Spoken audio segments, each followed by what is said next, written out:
भगवान बनना है, भगवान के बाजू में बैठना है, वो भगवान बनने की कला को आत्मसात करना, भगवान बनने की हैसियत को लाना है। अपना मंगलाचरण अरहत भक्ति पर चल रहा है कि तीर्थंकर बनना है तो अनंत भगवंतों के गुणों के प्रति अनुराग हो, तीर्थंकर बनना है तो अनंत भगवंतों के गुणों को स्मरण हो, तीर्थंकर बनना है तो अनंत भगवंतों के गुणों का चिंतन हो, अनंत तीर्थंकर बनना है तो अनंत भगवंतों के गुणों को पाने का प्रयत्न हो, अनंत तीर्थंकर बनना है तो अरहंत भगवंतों के नाम के जपने का जुनून हो, तीर्थंकर बनना है तो अनंत भगवंतों के दर्शन की भूख हो, तीर्थंकर बनना है तो अनंत भगवंत के गाते बजाते भक्ति हो, और तीर्थंकर बनना है तो अनंत भगवंत की भावपूर्वक अर्चना हो। भगवान बनने की बात चल रही है, अनंत भगवान के गुणों की हमने बात करी थी कि गुणों से अनुराग होना चाहिए। अनुराग का तात्पर्य कल बताया था, राग होना, प्रेम होना, प्यार होना, हृदय से जुड़ाव होना, ये कहलाता है अनुराग। कितना है इस पर अपन ने कल बात करी। राग वही होता है जहाँ झुकाव होता है, और जहाँ झुकाव होता है वहाँ कहना नहीं पड़ता कि आओ, अपने आप व्यक्ति चला आता है, अपने आप चला आता है। उसको याद आ जाती कि चलना है, चलेंगे, आ गया। हमारे महाराज से इतनी दूर से भी भाई आ गया, याद आ गई महाराज जी के चरणों में चलना है, तो ये कहलाती है कि अनुराग, कि गुरु से अनुराग है तो इतनी दूर से भी हम जाएंगे और गुरु के दर्शन करने पहुंच जाएंगे, तो ये कहलाता है अनुराग। जब भगवान नहीं मिले तो आपको कैसा लगता है, कैसी आकुलता होती है आपको, भगवान नहीं मिलने में आपके अंदर मन में लगता है मैं नहीं जा पा रहा हूँ, मैं नहीं दर्शन कर पा रहा हूँ, वो कितना लगता है, कैसा लगता है, आप विचार करना। कल सनत भाई बोल रहा था बार बार आने का सोच रहा था, लेकिन क्या करूँ, कभी कुछ कभी कुछ कभी कुछ न कुछ हो जाता है, तो मैं गुरुदेव आपके चरणों में नहीं आ पाया।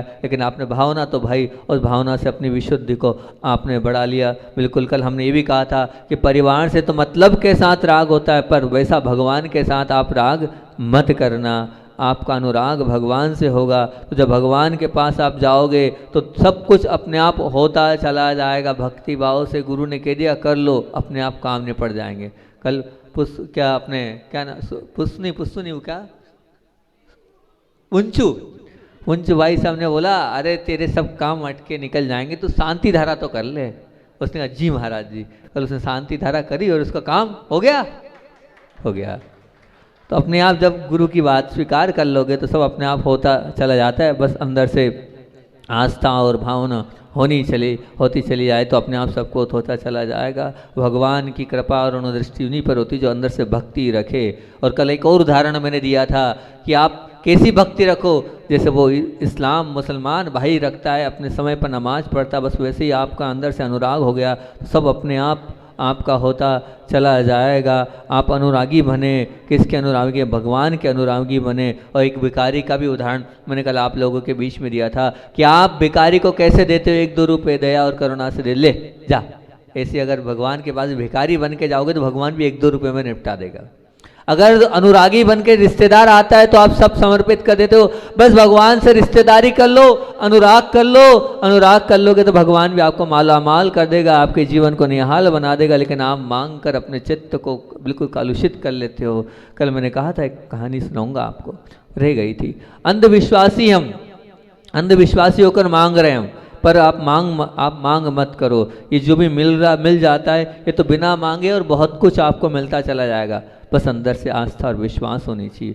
एक बहुत बड़े व्यक्तित्व के धनी थे, पैसा भी बहुत था, प्रभुत्व भी बहुत था, और अपने आप में पैसा और जब प्रभुत्व होता है तो फिर अपने आप में अभिमान भी आ जाता है।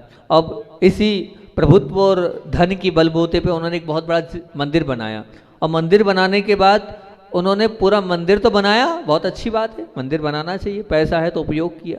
फिर उसके बाद उन्होंने एक शर्त रख दी, जब तक मैं नहीं आऊँगा तब तक भगवान की आरती पूजन प्रारंभ नहीं होगा, मेरे आने के बाद ही। अब जब तक वो नहीं आते थे तब तक जो है वहाँ पर कोई पूजा आरती प्रारंभ होती नहीं थी। आएंगे सेठ जी आएंगे, रोज़ की भांति ये चलता था। और फिर बड़ी अच्छी महंगी सामग्री से भगवान की वो पूजन अर्चना करते थे, तो सब लोगों को लगता था कि सेठ जी बहुत भक्त हैं, इनके जैसा दानी नहीं, इनके साथ कोई भी जो अंदर से प्रभु के प्रति भक्तिवान नहीं। बाहर एक अंधा भिखारी बैठा रहता था। वह अंधा भिखारी प्रतिदिन जो है वो सोचता था मैं क्या करूं भगवान के पास, वो बाहर से ही नमोस्तु भगवान को नमन कर लेता था। एक दिन भीड़ कम थी, उसने सोचा आज क्या बात है, कोई नहीं है, चलो मैं ही चलता हूँ। और भगवान के पास पहुँच गया, भगवान को भक्ति भाव से नमोस्तु कर रहा है, बड़े गदगद भाव से आस्था के साथ नमोस्तु करता है, नमन करता है, कहता है मैं तो धन्य हो गया भगवान, आपको नहीं देख पा रहा हूँ कोई बात नहीं, लेकिन आपकी नज़दीकी को अनुभव कर रहा हूँ। मेरे आज जीवन का सबसे अच्छा दिन है, आज कोई नहीं है इसलिए आ गया, नहीं तो कौन आपके दरबार में घुसने देगा। बस भगवान आपकी कृपा दृष्टि बनी रहे। अब भगवान प्रसन्न, भगवान प्रकट हो गए और प्रकट होते ही बोले बोल क्या चाहता है, बोले कुछ नहीं चाहता। अच्छा एक काम कर, तेरे पास ये आंखें नहीं है, तेरी आंखें मैं देता हूँ। बोले नहीं भगवान मुझे आंखें नहीं चाहिए। बोले क्यों? बोले आंखें मिल जाएगी तो फिर मैं यहाँ वहाँ की चीज़ों को देखूंगा, आंखें नहीं है तो बस भगवान अभी आपके दर्शन होते रहते हैं, मुझे आंखें नहीं चाहिए। बस आप आ गए, आपने दर्शन दे दिया, इससे बढ़कर मुझे और कुछ नहीं, मुझे आप ही चाहिए और कुछ नहीं चाहिए, इसके अलावा मेरी कोई अपेक्षा नहीं, मैं तो संतुष्ट हूँ, बिना आंखों के भी संतुष्ट हूँ, आप तो आशीर्वाद दो ये संतुष्टि बनी रहे। भगवान बड़े आश्चर्य। इसी बीच में सेठ जी पधार गए। अब सेठ जी पधारे, सेठ जी ने देखा भगवान भक्त से बात कर रहे हैं, और किससे? भिखारी से, वो भी कौन से? अंधे भिखारी से। आग बबूला हो गए सेठ जी। उन्होंने कहा मैंने मंदिर बनाया, मैं रोज इतनी कीमती कीमती वस्तुओं से भगवान आपकी पूजा करता हूँ, अब थोड़ा तो अपने स्टेटस का ख्याल करो, किससे बात कर रहे हो, किसके साथ व्यवहार बना रहे हो? भिखारी जिसने कुछ नहीं दिया, वो भिखारी जो आपके पास जो है वो क्या है आपका स्टेटस? इस प्रकार से वो बिल्कुल तेज गर्म हो गए और भगवान से कहने लगे कि ये ठीक नहीं है, आप गलत कर रहे हो, जो सब कुछ देता है उसके साथ तो आप व्यवहार नहीं कर रहे हो, जो कुछ नहीं दे रहा है उस भिखारी के साथ आप व्यवहार कर रहे हो। तो भगवान बोलते हैं भिखारी वो नहीं, भिखारी तू है, भिखारी वो नहीं, भिखारी तू है। आज तक तू मंगने आया था इसलिए दर्शन नहीं हुए, ये मंगने नहीं आए, मेरे दर्शन करने आया, इसलिए इसको दर्शन देने मुझे आना पड़ा है। तूने जो भी किया है अपनी इच्छा के साथ, यहाँ मंदिर भी बनाया है तो तेरी लालसा है अंदर से, यहाँ आता है चढ़ाता है, उसमें भी कुछ तो कुछ मांग रखता है। तो भिखारी तू है कि वो है? बता कौन भिखारी है? याचक वो है कि बता तू याचक है, बता कौन याचक है? नहीं वो याचक नहीं है, याचक तुम। भिखारी बनकर भगवान के चरणों में नहीं जाना है, ध्यान रखना। उस भिखारी की तरह आप अमीर बनकर अगर भगवान के चरणों में जाओगे तो सब कुछ अपने आप मिलता चला जाएगा। सोचो वो आंख भी नहीं चाहता है, वो तो ये चाहता है बस आप आ गए, आप मिल गए, सब कुछ हो गया। हालांकि ये कहानी तो एकमात्र काल्पनिक कहानी है, लेकिन इस काल्पनिक कहानी के माध्यम से भी आप समझने का प्रयास करो कि भगवान के पास हम जाएंगे तो अपने आप सब कुछ मिलता चला जाएगा। अगर भगवान के प्रति भक्ति है तो हमें भी वीतरागता अच्छी लगनी चाहिए, और वीतरागता का मार्ग पर चलना और रागदेश से बचना भी हमें अच्छा लगना चाहिए, और संसार से रुचि घटनी चाहिए। तभी तो हम मानेंगे कि आपने भगवान के दर्शन किए। कितना राग कम हुआ भगवान को देखने के बाद, कितनी द्वेष की प्रवृत्ति हुई भगवान को देखने के बाद। कभी सोचा? संसार से कितनी रुचि घटी, कभी देखा? बस एक रूटीन बन गया है, दर्शन करना है, कर लिया, देख लिया, बाकी नहीं। अभी अंदर से दर्शन की भावना आपकी नहीं हुई। इसको मैं दर्शन वाले प्रकरण में बहुत अच्छे से उठाऊंगा, अभी बताऊंगा कि आप क्या कर रहे हैं, रोज किस प्रकार से कर रहे हैं, जो करना चाहिए वो नहीं कर रहे हैं, बस भेड़ चाल चल रहे हैं, तभी तो आपके जीवन में परिवर्तन नहीं है। दूसरा बिंदु अपना आज प्रारंभ करता हूँ कि तीर्थंकर बनना है तो अरहंत भगवंतों के गुणों का स्मरण हो। स्मरण उसको बोलते हैं कि आंख बंद करो और वो दिख जाए, तो ये कहलाता है स्मरण। और जिसके प्रति राग होता है, प्रेम भाव होता है, उनके गुणों का स्मरण तो सहज ही हो जाता है, करना नहीं पड़ता है, अपने आप आंख बंद करके उनकी छवि सामने आ जाती है कि हाँ अगर हम सच्चे भक्त हैं तो उन भगवत स्वरूप मुख मुद्रा का आंख बंद करके दिखना चाहिए। बताओ क्या आपको आंख बंद करते ही भगवान के दर्शन होते हैं? जब आप आंख बंद कर दो और उनकी छवि सामने आ जाए, ऐसी दृष्टि आपकी है, ऐसी अंदर की परमात्मा में निर्मलता है कि मेरी वो आत्मा उस परमात्मा से मिल चुकी है, आंख बंद करते ही ऐसे भगवान दिख जाने चाहिए। दिखते हैं ऐसे भगवान, आंख बंद करके दिख जाने चाहिए, तो हम मानेंगे कि आप सच्चे स्मरण करने वाले हैं, और स्मरण आपके अंदर है तो निश्चित रूप से आपका अच्छा होता चला जाएगा, होगा, निश्चित होगा। एक बार एक बच्चे से पूछा, कल भी एक बच्चे से पूछवाया था हमने, आज भी एक बच्चे से पूछ रहे हूँ। एक बार एक बच्चे से पूछा कि तुम अपनी माँ की याद करते हो या तुम्हें अपनी माँ की याद आती है? बड़ा अच्छा प्रश्न है, सुनना बच्चे का उत्तर। प्रश्न पहले समझ लेना, क्या बच्चे से प्रश्न पूछा? बोले बच्चे से, छोटे से बच्चे से पूछा कि बेटा कि तुम अपनी माँ की, तुम्हें अपनी माँ की याद आती है या तुम्हें अपनी माँ की याद, मतलब या माँ की तुम अपनी माँ की याद करते हो या तुम्हें अपनी माँ की याद आती है? बच्चा बड़े ही नटखट था, सौम्य मुद्रा में, उसने बड़ी ही प्रसन्नता के साथ जो जवाब दिया वो बड़ा लाजवाब। बच्चे ने बोला, क्या बोला? मैं भूलता ही कब हूँ जो माँ को अलग से याद करना पड़े। मैं भूलता ही कब हूँ जो माँ को मुझे अलग से याद करना पड़े। मैं भूलता ही नहीं अपनी माँ को। बस ऐसे ही आप भी बन जाओ, भगवान को भूलना ही ना पड़े कि याद करने की जरूरत पड़े आपको। जब आप उस बच्चे की तरह बन जाओगे कि हाँ भगवान क्षण पल क्षण हर क्षण आपके साथ जुड़ जाए, याद करने की जरूरत नहीं रहे, आपके जीवन के प्रत्येक पल में और प्रत्येक क्षण में वह भगवान आ जाएगा, तो निश्चित रूप से मान के चलना आपकी अरहंत भक्ति है। और जो ऐसी अरहंत भक्ति में लीन होता है, पागल होता है, वो दीवाना होता है, वही कहलाता है, ध्यान रखना, तीर्थंकर प्रकृति के बंध में उसके लिए यही ऐसे ही भक्ति कारण होती है, यही भक्ति आगे तक ले जाती है। ध्यान रखना, अगर आप वास्तविकता में अंदर से भगवान के प्रति समर्पित है तो याद करने की जरूरत नहीं होना चाहिए, अपने आप याद आना चाहिए। बस इसी प्रकार हम सब बन जाएं और भगवान को याद करते तो हैं, पर जो याद, तो पता याद किसको किया जाता है? जो पराया होता है उसको याद किया जाता है, जो अपने होते हैं और अपने अंदर होते हैं उनको याद नहीं किया जाता है, स्मरण नहीं किया जाता है, वो तो अपने आप स्मरण में आ जाता है। प्रभु के स्मरण से ही जन्म मरण का वर्ण होगा, इसलिए स्मरण तो प्रभु का ही होना चाहिए। क्या बोल रहा हूँ, सुन रहे हो? कि प्रभु के स्मरण से ही जन्म मरण का वर्ण हो जाता है, अर्थात इसलिए स्मरण तो प्रभु का ही होना चाहिए। लेकिन बड़ी दृष्टि खराब है, हम सब कर तो रहे हैं लेकिन प्रभु को हमें याद करना पड़ता है, धक्का मार कर भेजना पड़ता है और बुलाना पड़ता है, आ जाओ भैया, कर लो भैया। ये जो चल रहा है ये अभी हाल, हम बहुत दूर हैं प्रभु से, अभी सच्ची हमारे अंदर भगवान के गुणों के प्रति स्मरण नहीं है। स्मरण में तो नींद नहीं आनी चाहिए और हमें जाना है और प्रभु के दर्शन करना है। ये अंदर का जुनून होना चाहिए, ये अंदर की इच्छा होनी चाहिए, ये अंदर के भाव होना चाहिए, ये अंदर से जागृति होना चाहिए, तब हम कहीं जाकर वास्तविकता में उनके गुणों का स्मरण हम कर पाएंगे। करें बार बार इस प्रक्रिया को आजमा के देखना, कभी इसको देखना कि मैं आंख बंद करूं, भगवान के दर्शन हो, नमस्ते करूं, फिर आंख खोलूं, फिर मैं आंख बंद करूं, भगवान के दर्शन हो, नमस्ते करूं, फिर खोलूं। देखना, एक माला ऐसी करना 108 बार। एक बार इस प्रयोग को मैंने किया था, थोड़ी बहुत देर तो हुआ और बाद में मुझसे वो भगवान नहीं दिख रहे थे। 8, 15, 20, 25 बार तो बाद में मुझे दिखे नहीं, तो मुझे लगा अभी मेरी अंदर से इतनी आस्था, इतना रग रग में नहीं। करके देखना, मैंने तो आपको बोल दिया, 108 बार करके देखना लगातार। आंख बंद करना, देखना भगवान दिखे, फिर बंद करना, आंख बंद करना, देखना, नमोस्तु करना, बंद करना। तो फिर वो एक ऐसी आपको आदत पड़ जाएगी, जब भी आप आंख बंद करोगे तो आपको भगवान याद आएंगे। ये हमारे रवि भाई हमें बोलते हैं कि महाराज जी आपको अब वो कुछ अच्छा लगता है हमें, तो वो मेरा नहीं है, वो पूज्य गुरुदेव का है। पूज्य गुरुदेव जब ठंड रहती थी तो ये कभी उनके मुख से निकला ठंडे ठंडे, वो क्या करते थे, जय हो भगवान की जय हो, जय हो भगवान की जय हो, जय हो, वो यही शब्द निकालते थे, या ओम ओम ओम ओम ओम ओम नमस्ते देव, वैसे जय जय शब्द हो, जय हो जय हो जय हो जय, वो आदत हमारे अंदर है।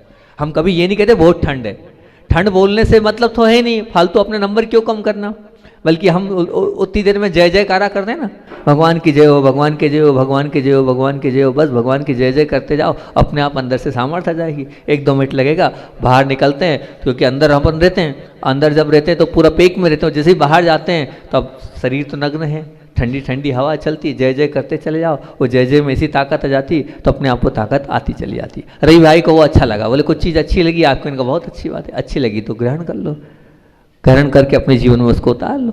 तो ये जय जय अगर हम करते चले जाएंगे तो हमारी भी जीत अपने आप होती चली जाएगी, अपने आप हम आगे बढ़ते चले जाएंगे। अब अगला बिंदु और मैं आपको देता हूँ, बहुत सुंदर बिंदु है कि तीर्थंकर बनना है तो अरहंत भगवंतों के गुणों का चिंतन हो। ये कुछ बहुत ही बढ़िया है कि गुण जब ही देख सकते हैं जब गुण ग्रहण की दृष्टि हो, और गुणों के प्रति आकर्षण हो और पाने की लालसा हो। क्या बोल रहा हूं? गुण हम जब ही देख सकते हैं जब गुण ग्रहण की क्या हो?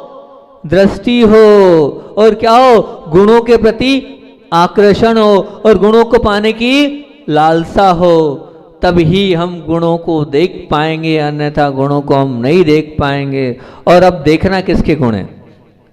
देखना किसके गुण है? बोले तीर्थंकर प्रभु के गुणों को देखना है। हम कैसे देखें? हालांकि मैं जो बात आप लोगों के बीच में रख रहा हूं वो तो हो सकता है आप कहोगे महाराज जी पाठशाला में पढ़ी है, पाठशाला में हमने देखी है, पाठशाला में समझी, आप क्यों पढ़ा रहे हो? लेकिन फिर भी पाठशाला की बात आज आप लोगों के बीच में मैं करने जा रहा हूँ। भले वो पाठशाला में आपने पढ़ा होगा, लेकिन जब अभी हाल में जैन तत्व विद्या का अध्ययन कर रहा था और उसको मैंने बहुत गहराई से देखा तो मुझे बड़ा ऐसा लगा कि अपन इन गुणों को याद तो है पर आज देखते कितनी गहराई से देखते हैं तो इसमें बहुत कुछ छिपा हुआ है। इस पर चिंतन होना चाहिए, इस पर सामायिक होना चाहिए, इस पर हमारा ध्यान नहीं जा रहा है। तो मैं आज वही भगवान के उन गुणों का आपके विषय में रख रहा हूँ। इन गुणों को थोड़ा अब आप सोचना, जो मैं गुण आपके बीच में रख रहा हूँ उन गुणों को आपने पाठशाला में तो पढ़ा होगा, बहुत अच्छी बात है, पर अब उन गुणों को थोड़ा पाठशाला से हटकर थोड़ा थोड़ा उस पर विचार करना, चिंतन करना।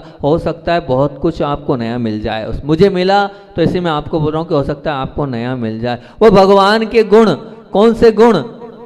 चिंतन होगा तो गुणों में और मजा आता चले जाएगा। कहते हैं भगवान के कितने गुण होते हैं? 34 अतिशय होते हैं। पढ़े होंगे आपने, कितने होते हैं? 34 अतिशय होते। गौर करना उन गुणों पर, उन गुणों का चिंतन करना उन 34 गुणों पर। और सबसे पहले होते हैं जन्म के, क्या होते हैं? जन्म के 10 अतिशय होते हैं। ये भगवान के जन्म के 10 अतिशय हैं। इन भगवान के जन्म के 10 अतिशय को आप बहुत गौर से और बहुत अच्छे से पढ़ोगे, समझोगे तो बड़ा आपको आनंद आएगा और आपको अच्छा लगेगा। क्योंकि 10 अतिशय में कहते हैं स्वेदहीनता, मतलब पसीना नहीं आना। आप आश्चर्य करना हमारे भगवान कैसे हैं कि तीर्थंकर भगवान को पसीना नहीं आता है। मल मूत्र आदि आहार आदि होने के बाद भी निहार नहीं होता है।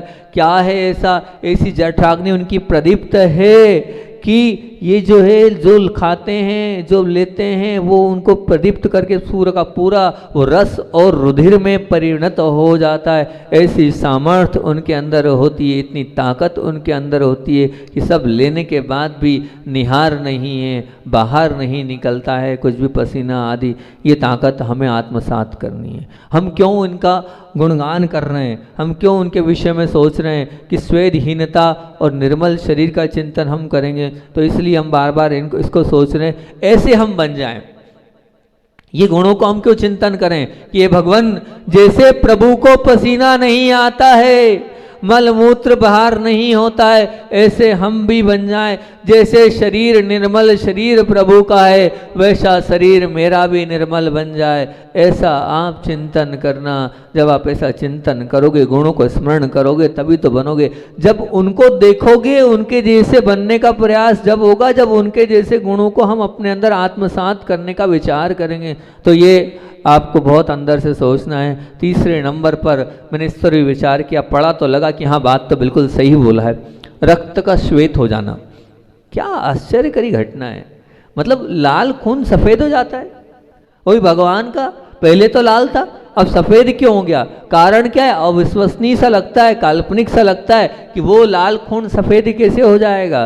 पर अगर हम मनोवैज्ञानिक ढंग से पाएं तो जैसे पुत्र के स्नेह में, माताओं के स्तनों में दूध आ जाता है, वो क्या था? माँ का उस बालक के प्रति प्रेम होता है, स्नेह होता है, वात्सल्य होता है, ममता होती है। तो वो मातेव बाल शैतानुशास्ता, कहते हैं कि माता के समान हमारे वो भगवान होते हैं जो काय के लिए बालक की तरह पूरे सबका कल्याण, सबका उद्धार हो, सबका भला हो, सबके लिए अच्छा सोचते हैं। तो वो माँ की तरह सोचते हैं प्रभु। तो जब वो माँ की तरह सोचते हैं तो प्रैक्टिकली बात है कि वो अपने आप वो जो खून है वो भी दुग्धवत हो जाता है उनका, क्योंकि उनके रोम रोम में दया भरी है, उनके रोम रोम में करुणा भरी है, उनके हर एक पल में कल्याण की भावना निहित है। तो वो जो कल्याण की भावना निहित है तो उससे उनका खून भी सफ़ेद हो जाता है। जब माँ का वो भी दुग्ध भी होता है ना, इसी प्रकार से माते व बाला सहितानुशास्ता, ये बात कही है कि माता की तरह हमारे भगवान होते हैं। तो रक्त का श्वेत हो जाना कोई बहुत बड़ी बात नहीं है।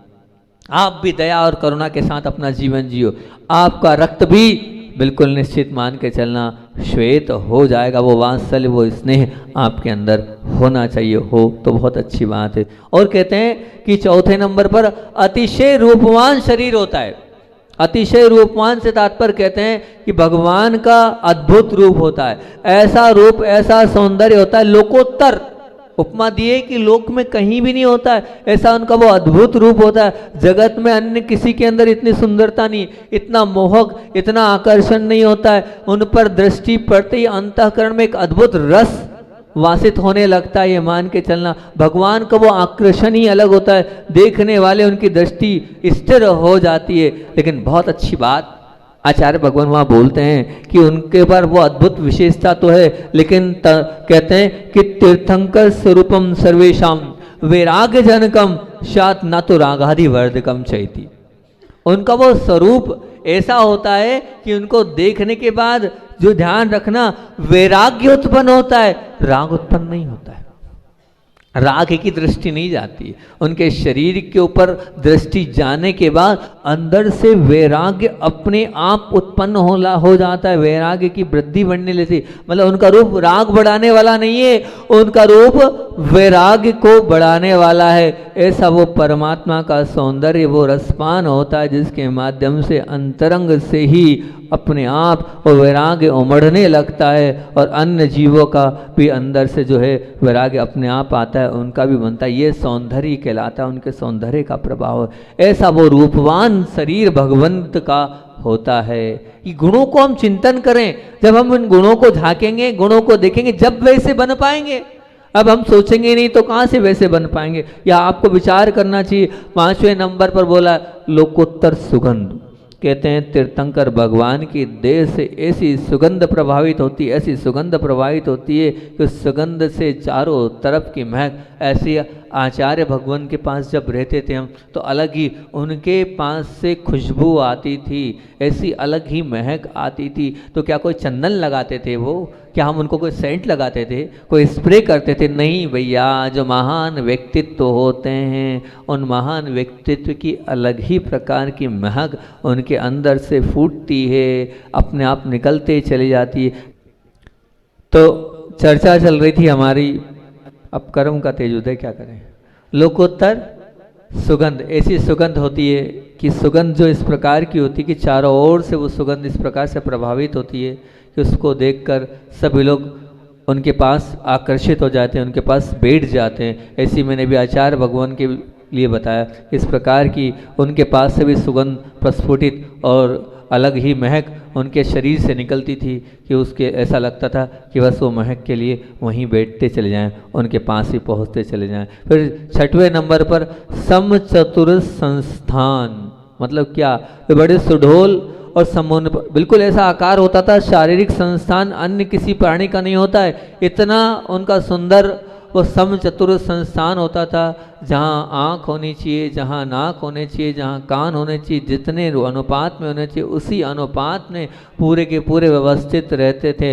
लेकिन वही लोग का समचतुर संस्थान हो पाता है जो अपने शरीर को सजाते नहीं हैं, संवारते नहीं हैं, उन्हीं को अपने आप फिर समचतुर संस्थान मिलता है। बिना सजाए, बिना धजाए फिर अपने आप सुंदरता आती चली जाती है, अपने आप तेज प्रस्फुटित होता है। लेकिन आप अगर आज सजाओगे, धजाओगे, उसी में लगे रहोगे, फिर बाद में समचतुर संस्थान आपको नहीं मिलेगा। समचतुर संस्थान चाहते हो तो अपने शरीर का ख्याल मत रखो, अपनी आत्मा का ख्याल रखो, तो निश्चित रूप से आपको मिलता चला जाएगा। और कहते हैं कि व्रज वृषभ नाराज सहनन उनके होता है। व्रज वृषभ नाराज सहनन का मतलब क्या होता है? वो तीर्थंकर भगवान की हमने आप लोग बताया था कि उनका स्वरूप तो है व्रज, मतलब कठोर वज्र, यानी ऐसी हड्डी जो किसी से टूटे नहीं, ऐसी व्रज। फिर इसके बाद वृषभ, वृषभ का मतलब क्या है? कि वृषभ यानी वेष्टन, जिससे बांधा जाए वो। फिर नाराज का मतलब क्या होता है? खीले, मतलब जिससे एक दूसरे से जोड़ा, स्क्रू बोलते हैं। और सहनन मतलब हड्डियां, मतलब वज्र की ही रस्सियां होती है, वज्र की ही नाराज यानी खीलियां होती है, और वज्र की ही हड्डियां, मतलब वो जो एक दूसरे से। तो इस प्रकार की वो हड्डियां होती है, वो इस प्रकार की हड्डी होती है कि सब खा लो, सब पी लो, सब कर लो। अगर वो मान लीजिए थोड़ा हाथ भी रख देंगे तो वहाँ पर क्या हो जाएगा? वहाँ भूकंप मच जाएगा। इतनी ताकत उनके उसमें रहती है। और वो बहुत अच्छी भक्तामर में आप पढ़ते भी तो है, वो 12वें नंबर का कहो, ये शांत राग रुचि परमानुबिस्तम निर्मापितस्त्रिभुवनेक तावन्त एव खलु तेप्य यत्ते समानम परम। बिल्कुल, जिनके समान किसी का रूप नहीं होता है, ऐसी सुंदरता, ऐसा स्वरूप प्रभु का होता है। वो स्वरूप आपको तभी मिलेगा जब आप इस स्वरूप को सजाओगे नहीं, जो मिला है उसको रखोगे, तो निश्चित रूप से ये लाइनें आपके जीवन में भी घटित होती चली जाएगी। वो संस्थान आपको भी मिल जाएगा, वो सहनन आपको भी मिल जाएगा, वो हड्डियां आपको भी प्राप्त हो जाएगी, अगर आप इस प्रकार से रहेंगे और अपने जीवन को जिएंगे। मैंने आप लोगों से कहा था एक श्रृंखला चालू करिए आचार्य भगवान की, वो अस्वस्थता की श्रृंखला, और मैंने 2 जुलाई और 3 जुलाई की बात आप लोगों के बीच में रख दी। अब 4 जुलाई की बात 2-3 मिनट में रख रहा हूँ, कोई समय नहीं है। आचार्य भगवान का सुबह उठते हैं पैर में पुनः दर्द होता है। उस दर्द को यथावत देखकर आचार्य श्री जी ने बोला, समझ में नहीं आ रहा है कैसा दर्द है। और सबसे बड़ी बात तो ये, आज 6 तारीख हो गई है, आज 4 तारीख हो गई है और 6 तारीख को पेंड्रा में जाना है। सब लोगों को तारीख दे दी, इसलिए आचार्य भगवान कहते थे कि किसी को तारीख मत दो। लेकिन ठीक है, महाव्रती है, अब बोल दिया है 6 तारीख को जाना तो पड़ेगा, क्योंकि वहाँ पर अपने पहुँचना पड़ेगा, क्योंकि हजारों पशु आ रहे हैं, हजारों गायें आ रही है। और वो राजस्थान से जो भूखी प्यासी जो मर रही थी, उन गायों को लाया गया था पूरी एक ट्रेन भरकर। कहाँ? पेंड्रा। बोले नहीं, मैं उन पशुओं के लिए जाऊँगा तो सही पेंड्रा, चाहे जो हो जाए। अब आचार्य भगवान ने भाव बनाया पेंड्रा जाने का, संग में योग सागर जी आदि बड़े बड़े महाराजों को बुलाया और विचार विमर्श करने के बाद बोला कि बस जैसे भी हो, मुझे तो पेंड्रा की ओर विहार करना है। और अब ये भी निश्चित हो गया, बोले जो साधु चलना चाहे चले, अन्यथा यहीं रुके। फिर 3 महाराज वहीं रुक गए, जो प्रबोध सागर जी है, अरह सागर जी, विनीत सागर जी, स्वास्थ्य खराब था। मतलब तय हो गया कि चतुर्मास तो अमरकंटक में ही होना, जुलाई की बात है कि अब आचार्य श्री जी ने हिम्मत करके अपने कदम बढ़ाए। कदम बढ़ाते बढ़ाते बढ़ाते सबने कहा रुक जाओ रुक जाओ। आचार्य श्री ने कहा रोको मत, रोकोगे तो रुक नहीं पाऊंगा। 28 किलोमीटर का लंबा एक साथ गुरुदेव ने विहार किया और प्रक्रिया ग्राम के उस पशु केंद्र में जाकर वहाँ रुके। और वहाँ रुकते ही इतना दर्द था, इतना दर्द था कि दर्द के मारे वो बड़ी मुश्किल से वहाँ पहुँचे।